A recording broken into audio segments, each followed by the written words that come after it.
Hi అండి, అందరికీ నమస్కారం. Welcome to my YouTube channel. ఉద్యోగులకు ఏప్రిల్ 23న గుడ్ న్యూస్ అండి. ఎన్నికల సంఘానికి కంప్లైంట్ అయితే చేశారు.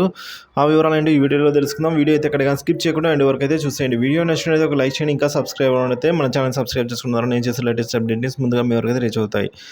ఇంకా వివరాలు చూసుకున్నట్లయితే తల్లిదండ్రులతో భేటీ వద్దు విద్యాశాఖ కార్యక్రమాన్ని అయితే ఆపండి.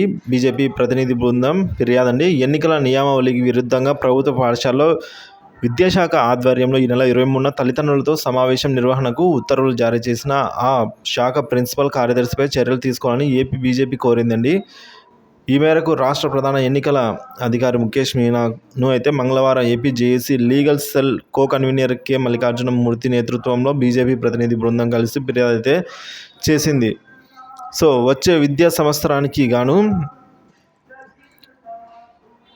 ఈ విధంగా వచ్చే విద్యా సంవత్సరానికి విద్యార్థులు చదువు హాజరు శాతం పెంపుపై అయితే తల్లిదండ్రులతో సమావేశం నిర్వహణకు ఉత్తర్వులు అయితే జారీ చేసినట్లు పేర్కొన్నారు. వాస్తవానికి విద్యాశాఖ ముఖ్య కార్యదర్శి ఉపాధ్యాయుల పట్ల అమానవీయంగా అయితే బాధ్యరహితంగా అయితే వ్యవహరిస్తున్నారనేది వాళ్ళు ఫిర్యాదులో పేర్కొన్నారు.